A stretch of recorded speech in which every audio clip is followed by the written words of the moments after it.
Sejam bem-vindos aqui no portal da Engenharia Mecânica.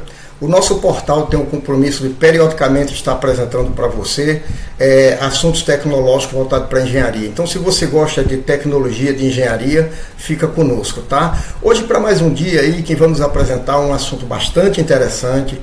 É um assunto que ainda não está consolidado, mas é bastante interessante. São os armazenamentos de energia magnética supercondutora. Vamos ter alguns princípios, aplicações e perspectivas. Mas antes de continuar, eu gostaria de pedir a você que está chegando agora e que não é inscrito no nosso canal, que se inscreva no nosso canal, deixe seu like, considere sua inscrição, isso é muito importante para a gente. Pois bem, fazendo uma introdução rápida sobre os armazenamentos de energia magnética supercondutora, é de se dizer que ela é uma tecnologia que utiliza materiais supercondutores para armazenar energia na forma de campo magnético. Tá? Daqui para frente nós vamos nos referir aqui ao armazenamento de energia magnética semicondutoras como SMS, que é a sigla em inglês. Nós trouxemos aqui esse exemplo, esse esquema básico. Aqui você tem um criostato, que é um dispositivo para manter temperaturas criogênicas. Você tem um ímã supercondutor e em volta dele tem a bobina supercondutora. Esse criostato ele está embebido, está mantido dentro dele hélio e nitrogênio líquido. Tá? Hélio e nitrogênio líquido que são jogados por essa bomba, porque de qualquer forma esse material, esse hélio, ele vai esquentar um pouco, esse hélio e esse nitrogênio, e essa bomba faz a circulação, joga para o resfriador criogênico, que por sua vez recircula para manter essa temperatura extremamente baixa. Aqui você tem o tanque de hélio e nitrogênio, e esse é o esquema do funcionamento, o esquema básico do funcionamento do armazenamento de energia magnética supercondutora. Tá? A primeira pergunta que vem é por que hélio e nitrogênio? Por que não só hélio, por que não só nitrogênio? Né? O problema é que o nitrogênio ele é usado como um início, ele é usado como um resfriador inicial. Ele tem uma temperatura de ebulição normal de 77 kelvins, ou seja, muito próximo do zero absoluto, é mais ou menos 196 graus Celsius. Ele entra na jogada de início, depois o hélio, que também faz parte do processo, é usado para atingir temperaturas ainda mais baixas. Tá? O hélio ele tem sua temperatura de ebulição normal em torno de 4 kelvins, isso é muita coisa, menos 269 graus Celsius. Tá? Temperatura absoluta, gente, é a temperatura, tentando explicar rapidamente aqui, você olha que 4 kelvins está bem próximo de 0 kelvins.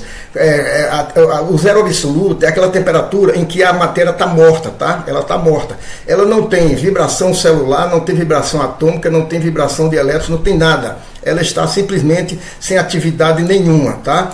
Pois bem, então, só para você ter ideia de como essa temperatura chega a ser tão baixa. Usando o mesmo esquema, vamos falar de alguns princípios, né?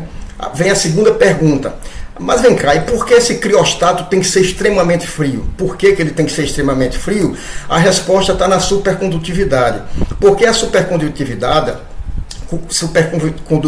é um fenômeno que ocorre em certas temperaturas extremamente baixas, onde a resistência do fio, do material, do metal, ela desaparece.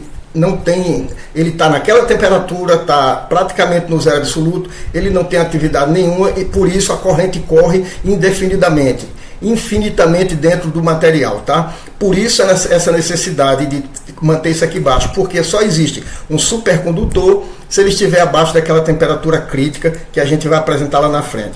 Então este fenômeno da corrente C0 aqui, nessa bobina, é uma característica revolucionária em termos de ciência e tecnologia, comparando com os condutores normais que tem perda de energia e tudo mais, tá? Pois bem, aí vem a supercondutividade, como eu falei, ela só ocorre em um material quando ele é resfriado abaixo de uma temperatura crítica, que eu chamo aqui de TC, tá? Perdão, que eu chamo aqui de TC. Então, ele só é supercondutor se essa temperatura desse corpo estiver abaixo desse valor, tá? Então, existem dois tipos de supercondutores. O tipo 1, que ele geralmente tem temperaturas um pouco mais baixas, relativas em relação ao tipo 2, e o tipo 2 que nós vamos ver lá na frente. Então, o tipo 1, eu trouxe aqui 3 tipos de materiais que são classificados como tipo 1. Como supercondutores tipo 1, tá? O mercúrio, para você ter ideia, ele só se torna supercondutor quando ele chega em torno de 4,2 Kelvin, ou seja, menos 269 graus centígrados, graus Celsius, perdão, entendeu? Então, o chumbo, por exemplo, só se torna supercondutor quando ele chega em torno de 7,2. São temperaturas extremamente baixas, próximas do zero absoluto. E o alumínio é o pior, né? A pior condição é o alumínio. Você só consegue fazer o alumínio ser supercondutor quando você faz ele atingir em torno de 1,2 graus Kelvin, que é praticamente a temperatura, o zero absoluto aqui que eu apresento aqui, né? É praticamente o zero absoluto aqui de menos 273,15 graus Celsius. Então esse é o segredo do supercondutor, é que sua temperatura tem que ser mantida abaixo de uma temperatura crítica. Falando do tipo 1, o tipo 2, por exemplo, ele tem temperaturas críticas mais variadas, muitas vezes mais altas, não tão altas. Por exemplo, o nióbio, ele não é tão alto, ele para se transformar um supercondutor, ele tem que ser resfriado a 9,2 Kelvin, que é 264 mais ou menos graus Celsius, tá? O ítrio, bário, cobre, óxido, que é o YbCO, já melhora a situação. Aí nós já temos o ítrio, esse composto aí. Você, para torná-lo supercondutor, baixe ele até 92 kelvins, que aí fica em torno de 181 graus Celsius, tá? E o bismuto, estrôncio, cálcio, cobre, óxido é outra situação mais confortável ainda, porque basta que você traga ele para 108 graus Kelvin. Ora, ele está bem abaixo de 200, ele pode ser resfriado apenas a 165 graus Celsius. Eu digo apenas brincando, mas não é fácil isso aí, tem que ser um banho criogênico mesmo, tá? Então esses são os do tipo 2, tá? Lembrando ainda, mais uma vez, que isso daqui está muito próximo ainda da temperatura do zero absoluto, onde não existe atividade nenhuma na matéria, tá? Para a gente passar para os princípios do SMS, que são os armazenamentos de energia magnética supercondutora, eu trouxe outro esquema, que basicamente é o mesmo esquema do slide anterior, apenas aqui eu acrescentei o controle da fonte, porque tem que ter um controle eletrônico.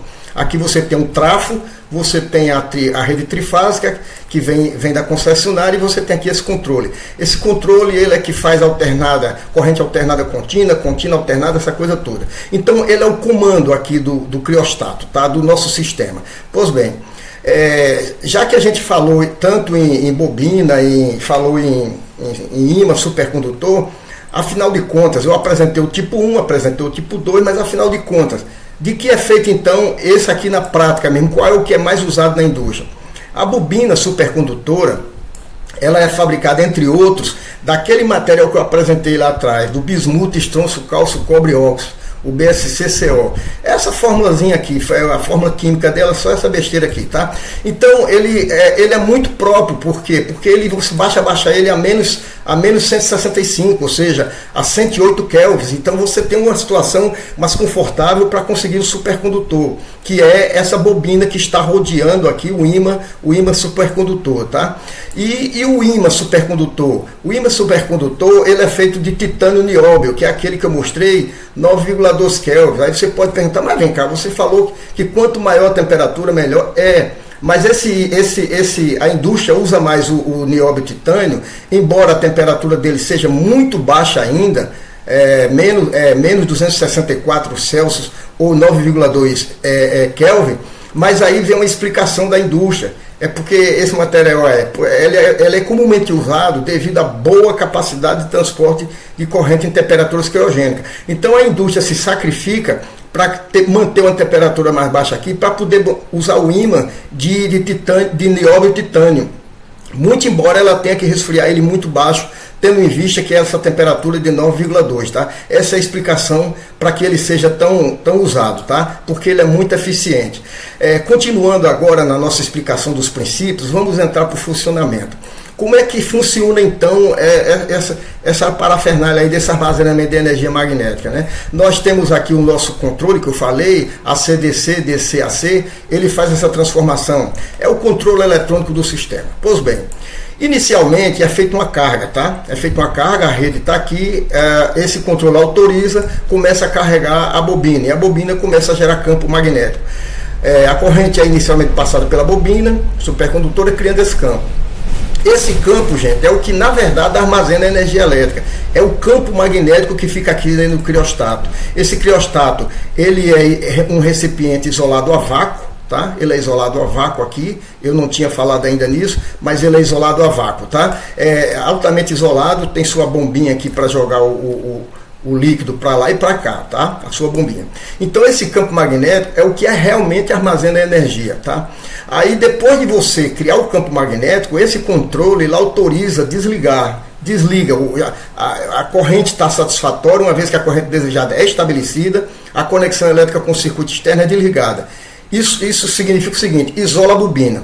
Isolando a bobina, ela fica agora numa condição de fluidez indefinida, ou seja, com a resistência elétrica sendo zero, a corrente pode fluir aí indefinidamente dentro da bobina, mantendo o campo magnético e, portanto, a energia armazenada. Então, é muito diferente de outros processos que perdem energia, como o volante magnético, por exemplo. Aqui você mantém a energia por muito tempo, porque a perda é praticamente zero. Lógico, em detrimento de circular o nitrogênio aqui junto com o hélio. É logicamente isso aí, né? Então, feito isso, ela fica fluindo. Na hora do uso, o que se faz? Para utilizar, você tem que pegar essa energia, a energia armazenada e conectar ela com a bobina com o circuito externo e permite que a corrente flua. Ou seja, você tem uma rapidez grande no fornecimento de energia em horas de dificuldades, tá? Então esse é o princípio de funcionamento. Eu trouxe aqui, é como se eu tivesse trazido aquele ímã supercondutor e aquela bobina e tivesse trazido para cá, tá? Eu trouxe ele para cá para mostrar. Aqui você tem o ímã supercondutor, a bobina supercondutora, entrando uma corrente aqui e saindo por aqui e gerando esse campo magnético aqui, de um lado e do outro, tá? Aqui é o campo magnético, tá? Com suas linhas aqui, linhas de forças magnéticas. Então esse campo ele é permanente, porque a resistência é zero e ele fica fluindo. Mas como é que essa energia, qual é o valor, qual a quantidade que se guarda dessa energia? É simples. Existe uma forma básica aí, que ela é em função, a energia armazenada em Joule é em função do quadrado da corrente, que é em ampere, vezes a indutância em Henry, tá? E você é a metade, isso aí dividido por 2, é um cálculozinho simples para você saber quanto eu vou armazenar de energia, tá? Uma coisa rápida. Quais as aplicações do SMS, que é o armazenamento de energia magnética supercondutora? Gente, falando rapidinho, essa tecnologia, esse tipo de armazenamento não é comercialmente ainda dominado no mundo. Ele existe alguns pilotos das indústrias que fornecem. Por quê? Por causa de custo, dificuldade de material caríssimo. Esse aí é um assunto para outro vídeo, mas ele não é comercialmente ainda utilizado no mundo. Ele está ainda com pilotos funcionando, tá? Então, uma das principais aplicações são as redes elétricas. Ele estabiliza as redes quando precisa. Ele fornece energia rapidamente em caso de flutuações na demanda, ajudando a manter a frequência e a estabilidade da rede. Outra aplicação ainda, que na indústria já existe, é energia renovável. Você pega a energia renovável que é conseguida, você pega ela nos momentos de baixa demanda e armazena na bobina. Depois você distribui essa energia de volta para a rede elétrica, tá? A energia renovável utiliza muito para carregar as bobinas, você utiliza muito isso aí, tá? Uma outra que eu falei é a indústria. Ela pode ser aplicada em indústria que necessita de grandes quantidades de energia em curto período, por exemplo, soldagem, e em processo de fabricação, tá? Que exige picos de energia. As nossas perspectivas sobre esse material são boas. Ele é promissor devido aos avanços nas pesquisas de materiais supercondutores para deixar eles mais baratos, tá? Especialmente os de alta temperatura, que é desejável que a temperatura seja o mais alta possível para a gente não ter que baixar tanta temperatura. Então espera-se com isso uma produção mais eficiente, mais acessível e utilizado pela indústria. Pessoal, nós estamos chegando no final. Eu espero que tenha trazido alguma informação importante para você, tá? Se você gostou, deixa seu like, se inscreva no canal. Sem sua inscrição, sem a sua participação, a gente não existe. Muito obrigado, até um outro vídeo e tchau!